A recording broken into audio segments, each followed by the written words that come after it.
Greetings and salutations, everyone. Today, thanks to a suggestion from you guys, I tried out Divine Souls, an MMO that I've actually never heard of before or played before. I mean, they go hand in hand, really. Now, I will use the term MMO loosely in this. While there isn't a whole lot of information on this game, I have seen it referred to as a MOBA. Not entirely sure why, an ARPG, and an MMORPG. However, based on my experience playing it, it seems as though this is just your atypical action MMO. Something like Dragon's Nest, Vindictus, Soulworker, and the like. Now, you might be thinking, wow, this game looks so dated. I can see the very pixels from her extremities, as it were. I mean, is that even cloth? Has these objects not even rendered? Well, if any of you guys asked that question, there is a reason for that. Not a very good reason, I will be honest, but one nevertheless. Divine Souls was originally released back in 2011 by Outspar. May they rest in peace. However, due to some issues with the server, it was shut down and re-released by Suba Games in 2014, adding a MOBA-esque PvP area for players to partake in. The ones that were actually still left playing, that is. And, well, let's just say, going by the Steam charts, and not the players who play via the Super Games launcher, there's a solid one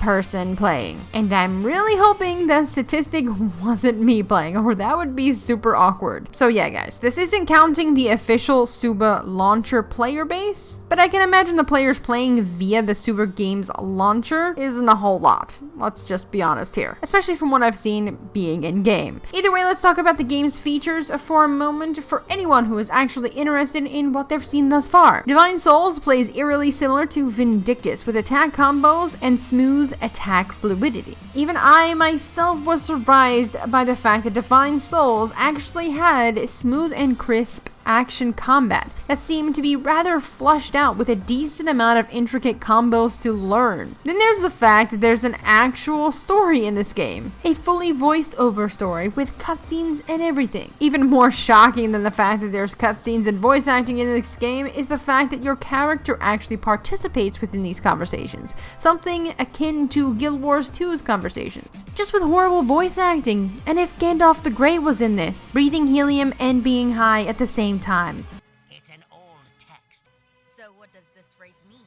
Based on what is written in the Chronicle, it means a change is generated by causality. Also, speaking of the story, I'd be able to pay more attention to it if the NPCs would stop fondling themselves every 2 seconds. I mean, I'm all for seeing jiggly physics, lady, but you gotta keep it inconspicuous. And that's the key to great jiggly physics. She's clearly a fanatic worshiper of the jiggly god.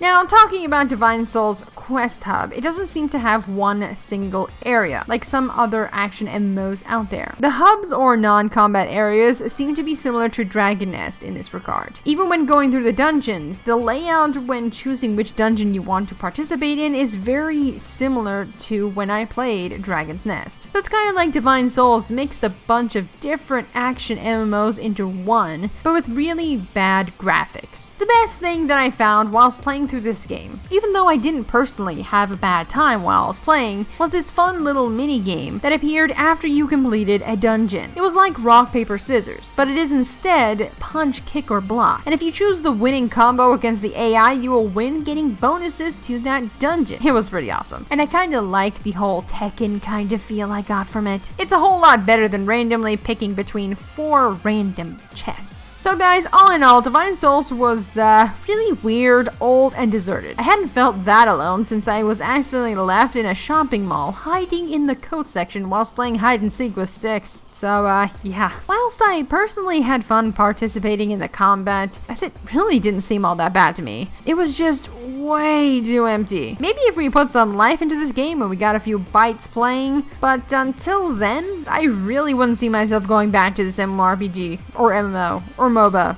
or action RPG, or whatever you want to call it. So guys, thank you anyway for suggesting this MMO for me to play, and good day, night, or afternoon, wherever it is where you are, and I'll be seeing you guys in the next video, or on my personal channel.